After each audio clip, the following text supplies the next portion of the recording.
আমি আন্দোলন বাংলাদেশ শিবচর উপজেলা শাখা কর্তৃক আয়োজিত আজকে গণসম্মেলনের সম্মানিত সভাপতি সেরেতাজ শ্রদ্ধাভাজন ওলামায়ে কেরাম, সর্বস্তরের ইসলাম প্রিয় দেশপ্রেমী ভাইয়েরা আমার, রক্ত দিবেন কিন্তু আপনাদের ভাগ্যের পরিবর্তন হবে না। আমি বর্তমান অন্তর্বর্তী সরকারকে বলবো,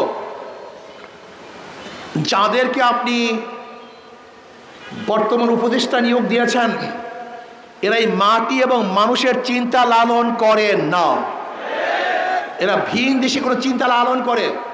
স্পষ্ট ভাষায় বলতে চাই, যদি বিতর্কিত উপদেষ্টাদেরকে আপনি এখনো প্রত্যাহার না করেন, তাহলে হয়তো বা আপনার বিরুদ্ধে আন্দোলন শুরু করতে হবে, আপনার বিরুদ্ধে লড়াই করতে হবে, যেটা আমরা চাই না।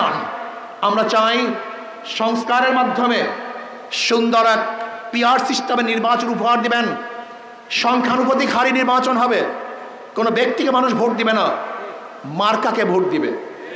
তাহলে কি থাকবে? দুর্নীতি থাকবে না, বাণিজ্য থাকবে না, নমিনেশন বাণিজ্য থাকবে না, পেশি শক্তি ব্যবহার করতে পারবে না, অবৈধ কালো টাকার সরাসরি থাকবে না। প্রত্যেকটা ভোট কাজে লাগবে। যেখানে জাতীয় সরকার গঠিত হবে, প্রত্যেক আদর্শের মানুষ সংসদে থাকবে, প্রত্যেকের কথা তুলে ধরতে পারবে।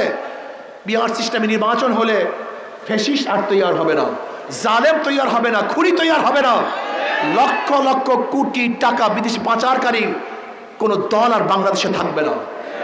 মার্কাকে ভোট দিবে। ধরে নেন যদি হাত পাকা মার্কা কোটা ভোটের 30% ভোট পায়, তাহলে তাদের 90 জন সংসদ সদস্য সংসদে যাবে। কথাটা বোঝাতে পারি নাই? কোনো ভোট মিসিং হবে না। কাজে আসুন, পিআর সিস্টেমে নির্বাচন চাই। 92% মুসলমানদের দেশে ইসলামের হুকুমত চাই। কি রাজি আছেন ইনশাআল্লাহ? কি চাই ভাই? ইসলামের হুকুমত। ইসলামের হুকুমত যদি প্রতিষ্ঠিত হয়, যদি ইসলামের হুকুমত প্রতিষ্ঠিত হয়, তাহলে ইনশাআল্লাহ গরিব দুঃখী মেহনতি মানুষের প্রত্যেকটা মানুষের অধিকার প্রতিষ্ঠিত হবে, সাম্য মানবিক মর্যাদা সামাজিক ন্যায় বিচার প্রতিষ্ঠিত হবে। আল্লাহ আমাকে এবং আমাদের সবাইকে ইসলামী হুকুমতের জন্য সর্বোচ্চ চেষ্টা করার তৌফিক দান করেন। রাজি আছেন ইনশাআল্লাহ? কে রাজি আছে? আল্লাহু আকবার, আল্লাহু আকবার।